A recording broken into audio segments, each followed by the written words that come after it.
nggak bisa diem pokoknya. Alasannya sebenarnya bukan karena dia tidak tertib, tapi karena dia frustasi. Oke. Nah ini masalah menulis tidak hanya ditentukan dari faktor tangan saja, tetapi juga termasuk mata. Mata harus bisa lihat dari kiri ke kanan, dia harus tahu huruf itu harus diletakkan di mana. Mata harus kerjasama dengan tangan supaya mata melihat hasil tulisannya, otak memori mikir apa huruf yang harus dipanggil, simbol apa yang harus dipanggil, dan selanjutnya. Kalau masalah tangan biasanya untuk anak-anak disgrafia itu punya problem yang namanya kalau pegang pensil itu nggak tripod. Tahu? Bapak Ibu udah tahu kan kalau menulis itu perlu tripod? Ini nih tripod. Barangkali Bapak Ibu ada yang menulis tidak tripod. Tripod itu 3 jari. Ada yang menulis begini. Ada yang masih menggenggam. Ini nggak tripod nih. Atau 2. Atau ada yang begini. Nah, atau tangannya begini. Tangannya kalau nulis begini. Nah, itu macam-macam anak dengan ketidakmatangan pada fungsi motorik yang menulis untuk lengan dan tangan serta jari-jari. Nah, ini ada macam-macam disgrafia. Barangkali salah satunya Bapak Ibu bisa menemukan. Yang pertama, disgrafia disleksia. Jika tulisan tangan tidak terbaca, tetapi kalau nyalin tulisan bagus, tapi kalau nulis dia tidak terbaca, maka masuk dalam disgrafia disleksia. Kalau disgrafia motoris, dia nggak takas. Kalau nulis lama, nah itu jadi disgrafia motoris. Kalau disgrafia spasial, kalau nulis dia nggak ada spasi, numpuk. Kalau disgrafia fonologis, dia tidak mampu menghafal fonem dan cenderung misalnya gini, kaca, maka dia nulis kaja. Ya, itu disgrafia fonologis. Kalau disgrafia leksikal, terbalik. Disgrafia leksikal itu yang saya contohkan. Kaca ditulis kaja, buah ditulis buwah. Nah, itu. Kalau disgrafia fonologis itu tidak dapat menghafal fonem, misalnya becak berarti B, becak berarti kalau A, B, C itu kan C dan E ya, C itu kan C dan E ya kalau dibunyikan ya. Kalau B itu kan B dan E, berarti otomatis dia akan nuliskan B, C, AK. Jadi becak. Nah itu yang untuk yang disgrafia fonologis, becak bukan becak. Karena kalau diejakan kan A, B, C, D, E ya. B itu kan sudah, kalau kita ngucapin B kan sudah ada B dan E, sehingga dia nggak nulisin E gitu. Macam-macam. Dan banyak sekali kalau saya praktek lucu-lucu aja jadi hasilnya. Nah itu bisa dikoreksi, diaktifkan pada otak yang seharusnya bekerja. Tentu saja dengan aktivitas-aktivitas yang memancing supaya nanti otak yang seharusnya bekerja menjadi bekerja. Nah ini lanjutannya tadi sudah. Nah strategi mengajar menulis pada anak disgrafia ini Bapak Ibu guru pasti sudah belajar menulis permulaan tangan misalnya. Kembali lagi meskipun dia kelas 5 ya, akhirnya kita kalau mau remedial ya menulis, menyalin kata atau menebalkan kayak gitu-gitu, terus atau dibantu dengan penggaris. Jadi dia nulis supaya tidak naik turun gunung kayak gitu dan lain sebagainya. Kemudian belajar mengeja dan belajar menulis ekspresi. Menulis ekspresi itu misalnya dia suruh bikin cerita, misalnya kita yang mendiktenya dan kemudian dia tinggal mengulangnya saja dan lain sebagainya. Kemudian ini sebenarnya kalau dalam screening anak learning disability yang perlu dilakukan, yang pertama adalah melakukan identifikasi dan evaluasi, kemudian menerapkan program intervensi. Jadi intervensinya apa setelah dilakukan asesmen? Oh ternyata anak ini punya masalah ditetapkan, kemudian dibuat ini persoalannya di sini, nanti baru kemudian dilakukan program intervensi, kemudian ada terapi fonemik dan pengenalan huruf, kemudian melakukan keterampilan membaca, menulis atau berhitung dengan metode multisensori. Saya nggak jelaskan karena itu harus jadi workshop, ya. Kalau nanti habis waktunya untuk workshop. Kemudian penggunaan teknologi dukungan. Teknologi dukungan itu misalnya gini, anak yang punya masalah matematika, ada beberapa hal kita harus mengakomodir dengan memberikan kalkulator atau dia diizinkan untuk pakai kalkulator. Kalau dia punya masalah disgrafia, kita harus izinkan dia menulis dengan gadget atau dengan laptop kayak gitu, dengan kondisi tertentu ya. Jadi tidak semua juga terus enak banget ya udahlah pakai laptop aja atau pakai kalkulator, juga bukan begitu.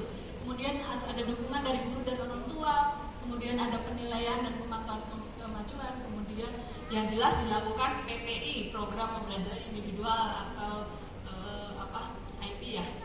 Jadi secara individu ini, dia punya kelemahan ini, dia punya ketidakmampuan ini, dia punya kemampuan ini, baru kemudian ditingkatkan, potensinya dioptimalkan. Oke, kayaknya kalau ada pertanyaannya saya serahkan dulu kepada Bapak.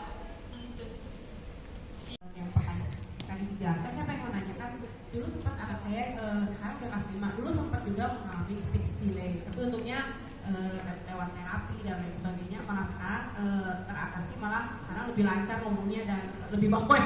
Jadi yang saya pengen tanyakan, satu masalah lagi antara speech delay dan distract-nya itu Bu, kadang dia kalau mengalami hal dalam apapun kegiatan, sempat juga saya berkonsultasi juga. Jadi untuk psikologi yang anak mengalami hal distract itu sampai untuk kondisi sekarang umur 10, ada hal-hal tertentu yang kalau dia dalam belajar itu lebih banyak saya kegiatan di luar, dia private. Nah, sampai saat ini saya masih bingung untuk mengatasi gimana sih Bu kalau untuk anak yang sampai usia 10 tahun ini, kalau dia untuk masalah distract-nya itu bisa diatasinya seperti apa ya Bu? Mungkin ada tips atau masukannya. Makasih.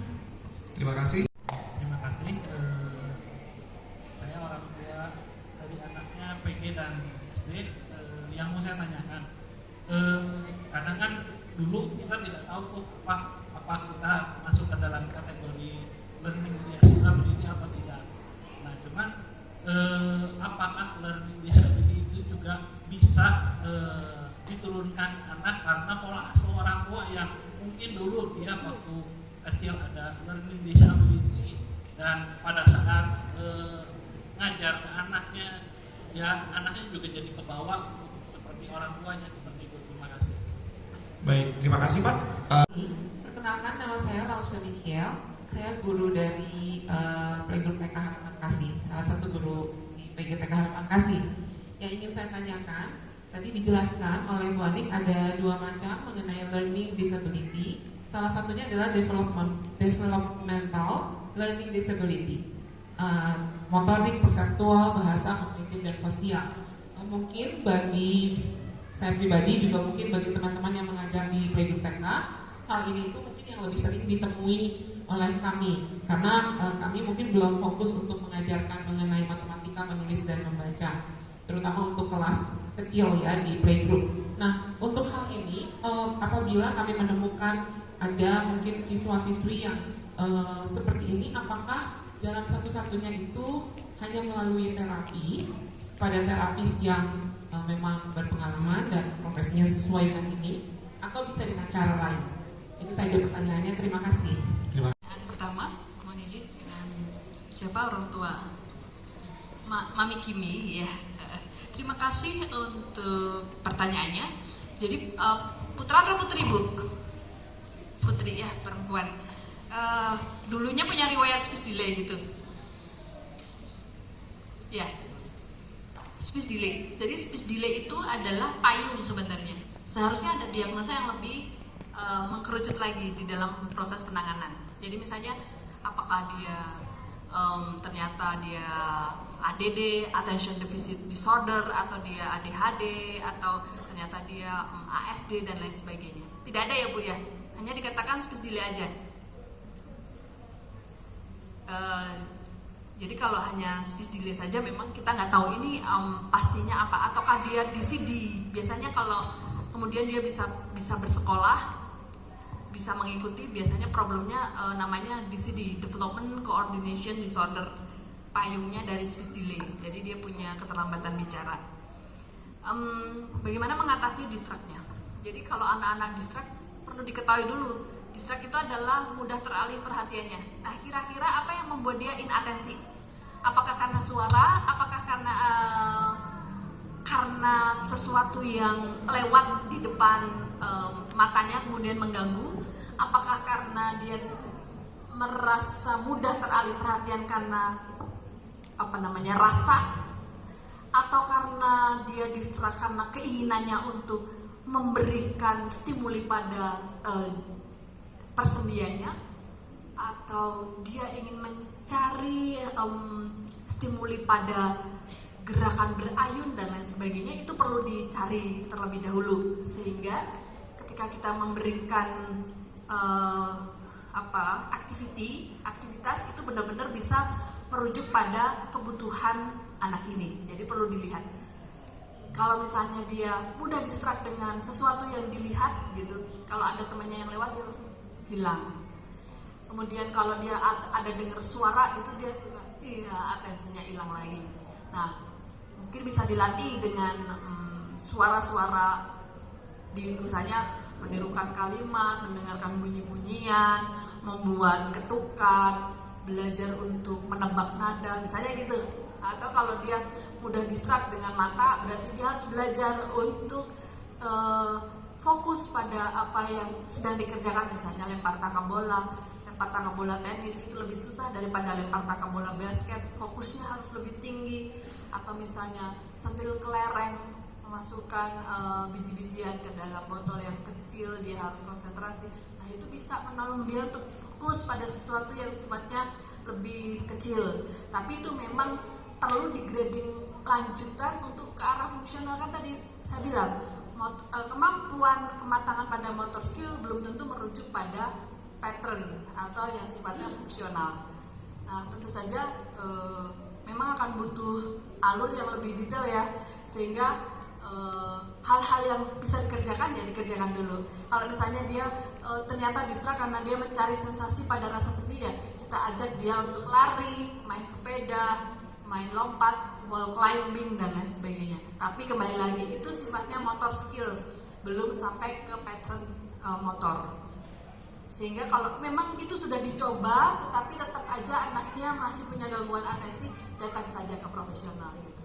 Tetapi itu bisa diusahakan terlebih dahulu. Biasanya saya akan menginformasikan untuk melakukan stimuli sendiri atau intervensi dini itu sampai 3 bulan. Tapi kalau setelah 3 bulan sudah berupaya tetapi masih gagal, ya udah minta dibantu aja dengan profesionalnya supaya lebih mudah dan lebih jelas, karena pasti akan ada edukasi untuk melakukan hal-hal yang sesuai untuk menangani persoalan itu. Apakah menjawab, Ibu? Oke. Terima kasih, silakan Bu. Pertanyaan kedua yang tadi berkaitan dengan pola asuh tadi. Apakah bisa jadi diturunkan begitu? Ya. Pertanyaan yang baik tadi mungkin juga saya kelewat bahwa probabilitas dalam sebuah keluarga bila anak yang pertama kena learning disabilities, maka anak yang kedua 80% kena juga. Artinya bisa jadi karena pola asuh, bisa juga dari genetik orang tuanya sebenarnya juga punya learning disabilities. Hampir semua anak saya learning disabilities. Karena saya learning disabilities jelas, sangat jelas faktor dalam prosesnya.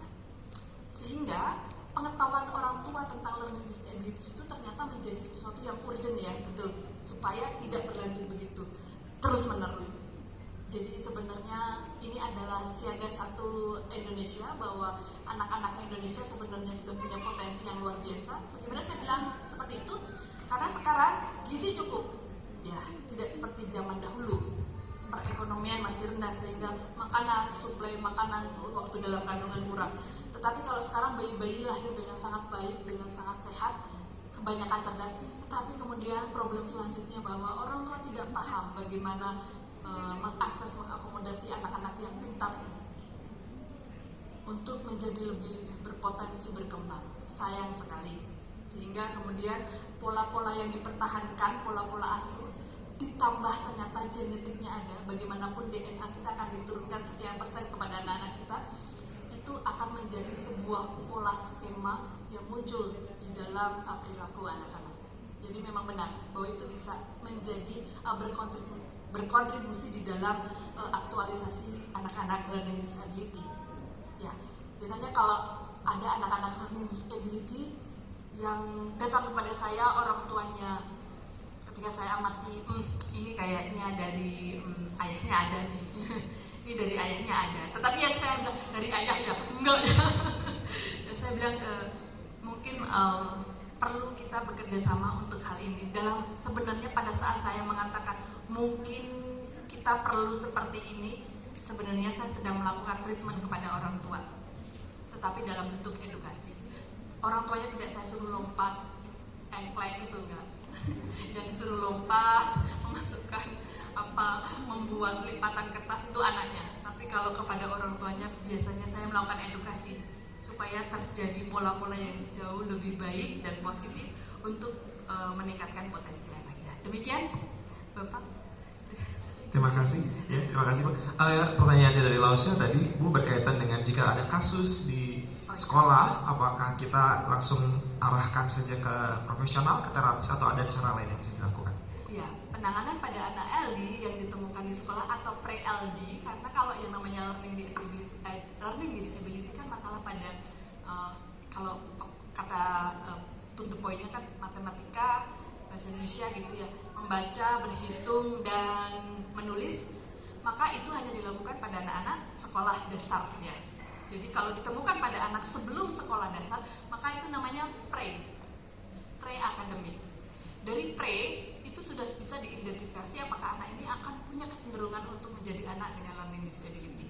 Sehingga kita bisa mengantisipasinya dari awal dengan menyusun aktivitas-aktivitas yang bisa mereduksi persoalan-persoalan yang bisa muncul. Kalau kita sebagai guru mungkin tidak belajar sampai anatomi dan fisiologi yang sangat jauh gitu. Tetapi dari penjelasan yang sederhana ini kita tahu bahwa ada hal-hal yang tidak bisa kita lihat, tetapi tampilannya bisa nampak, dan dari situ kita bisa desain sebuah aktivitas kegiatan yang bentuknya task analisa atau gradingan dari aktivitas yang nanti bisa membentuk kepada persiapan kematangan sekolah. Begitu.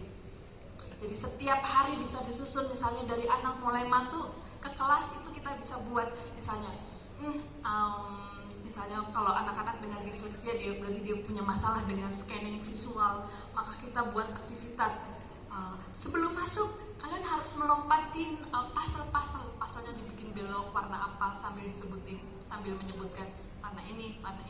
Sebelum masuk kelasnya ditempelin simbol-simbol, sambil masuk menuju kursinya suruh dia menyebutkan ini gambar harimau huruf A, mobil sampai dia duduk. Itu adalah sebuah activity yang bisa dikemas dengan sangat sederhana tetapi bisa membantu dari mulai pre. Ya, tentu saja banyak activity yang bisa di-searching dan kemudian dikelompokkan sesuai dengan kebutuhan untuk anak-anak di preschool. Demikian, ya langsung. Apakah menjawab? Jadi tidak selalu harus datang ke terapi. Untuk hal-hal yang lebih ringan bisa dikerjakan atau bisa diantisipasi, dipreventif dari sekolah, dari kelas.